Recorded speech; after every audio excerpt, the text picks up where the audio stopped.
Former Attorney General to Donald Trump, William Barr, now telling Fox News that he was shocked, just shocked, that Joe Biden lied to the American people when discussing the Hunter Biden laptop story, saying the whole thing was just Russian disinformation. Bill Barr, meanwhile, didn't do much about it, just sort of decided to play hands off. And when Donald Trump asked about it, this is what Bill Barr said the conversation was like there in the Oval Office. Well, I'm limited in what I can say because I don't want to discuss any possible ongoing investigations. But my reaction to the president there was obviously resisting the idea of injecting a criminal investigation of one of the candidates' children into the race. Don't want to be political. When there hasn't been any definitive judgment over at the Department of Justice. So I made it clear I wasn't going to discuss criminal cases with him, especially ones that he might have an interest in. So I would still do that today, but.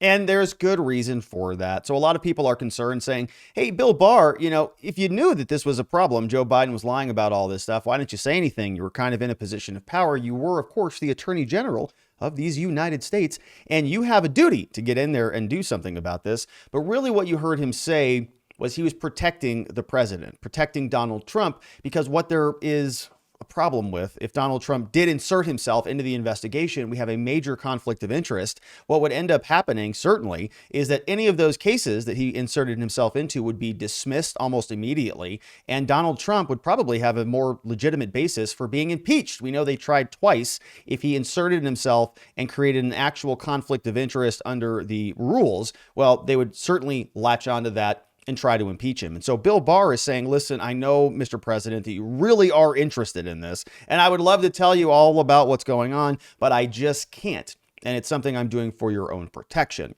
Now, that is the first part of this. Similarly, we have another clip where Barr is talking about watching that debate. So while all this is going on, while all of these news stories are flashing all over the place, the story goes on. Hunter Biden, a lot of smoke there. Is there any fire? New York Post confirmed it. Everybody else ignored the hell out of it.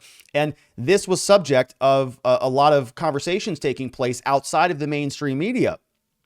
Then it got to the debate and Donald Trump called him out. And here Bill Barr is sitting there saying, I'm not going to insert myself into any of this stuff in the middle of an election. But why don't we just see what happens when it comes out during the debate? And it did. And this is what Bill Barr said and thought. This was his reaction as he watched Joe Biden lie to America. But I was very disturbed during the debate when candidate Biden lied to the American people about the laptop. Lied. Squarely confronted with the laptop, and he suggested that it was Russian disinformation and pointed to the letter written by some intelligence people that was baseless. Liars. Which he knew was a lie. And I was shocked by that. And fortunately, the DNI came out and said, no, it's not disinformation. The FBI said the same thing. Media ignored it. So when you're talking about interference in an election, I can't think of anything more than that kind of... Knowing what you know. Yikes. So can't really think of anything other than what we saw there that would be a bigger form of interference with an election. Of course, can't say whether it was consequential to the election because all of the big tech platforms will, I think, murder your entire family if you say that. We don't want to do that here. But Bill Barr, of course, shocked, disturbed that Joe Biden would do that. And everybody else is saying, hey, Attorney General, why are you shocked? Everybody knows that they were lying about it for months. So it's not a surprise to the rest of us. The rest of us were shocked that other people in positions of power were staying so quiet about it. I guess kind of like people like you. Anyways, we have one more clip from him now saying that everybody was ignoring it and they're going to continue to ignore it. We made a video about this yesterday. Jen Psaki and the White House ignoring this, now saying that Hunter Biden is not even within their purview. He doesn't work for the federal government, is what Psaki said. Go talk to his representatives. And the media is saying now, well, we're not asking about him. We're asking about you. What's your perspective on this? Because you said one thing, turns out wasn't true. So Jen, what is your take on this now? Do you stand by those prior statements? Yes or no? So Barr is not going to speculate on any pending investigations. We know Durham's looking into this. We know there are a lot of people now that the New York Times authenticated this that are taking a look at this, and the media is suddenly asking questions. Of course, why now? Well, their team is in charge. Donald Trump is no longer a threat for now. And so now they're going to ask some of the questions. We can see this is what Barr said about this, saying they've got a little bit of a hot potato on their hands. And what you know of the case, do you think that there is any legal liability for the president here? Perhaps not while he's in office. I wouldn't want to venture an opinion on that. Let me ask it a different way, Bill. So obviously there was the media coverage of this, which obviously is being highlighted, was all over the place and atrocious. And now there's the New York Post, for example. The headline right now is the White House ignores its Hunter problem. Suddenly, Jen Psaki can't comment on something that she commented on many times before. So does the White House have a problem here?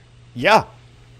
Well, I think now that, from a political standpoint, now that this is in people's consciousness, it had been suppressed up till now, obviously they have a hot potato, and just to see how they handle it will be interesting. Whatever. They have a hot potato. Nothing's going to happen about it. They're in charge. They run everything. So the Republicans will take over unless the Republicans use the Democrats' dirty tactics, unless they create their own fake committees and start investigations and inquiries all over the place.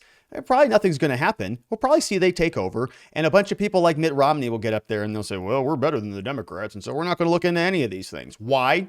Probably because Hunter Biden was over there on Burisma hanging out with his kids. So you can just see, what are the Republicans going to do? They're going to want to sweep all this under the rug as well, because I'm sure they've got their own skeletons in their own closets.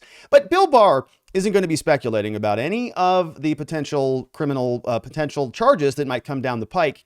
We can go ahead and do that because there's one that's very easy to look at. You just take a look over here. It's in the voting and elections part of the U.S. Code, Title 52.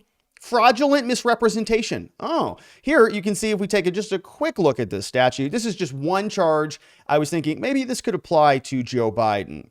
Now, there's a whole slew of other criminal charges, but this is just one on the election. Let's say when Joe Biden was up on that podium, literally lying to the American people. Does it sound like this?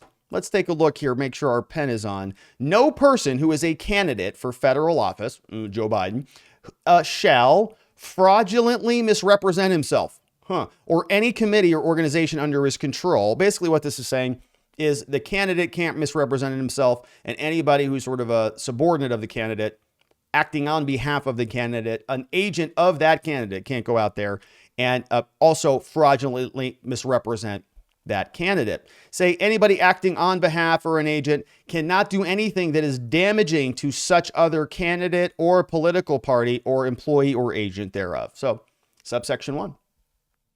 Every time Joe Biden and Jen Psaki and everybody out there came out and hit the media, I can't forget who some of his surrogates were, but there were people out there saying Donald Trump and the Republicans and Rudy Giuliani and everybody over there was concocting and spreading Russian propaganda, Russian misinformation.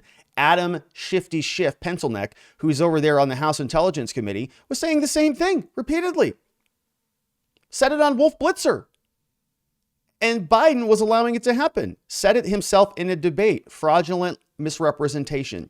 And he helped and willfully participated and conspired to participate in a scheme designed to make that misrepresentation continual and indefinite. And it was fraudulent, as we now know. Bill Barr acknowledges it. New York Times confirms it's true. Everybody knows there are images and things that of a horrendous nature spreading all over the internet now like wildfire because people are taking a closer look at this laptop that everybody knew was real and authentic in the months leading up to the election. Now that the election is over, Donald Trump is not in there. Joe Biden has secured power. Well, maybe they'll talk about it now. They got what they wanted. They kicked the can down the road long enough. Now they're in charge. We'll see if there are any consequences. I'm not holding my breath. What about you? Let me know what you think about this down in the comments below. I would love it if you subscribed and stuck around a while because I look forward to seeing you on the next one.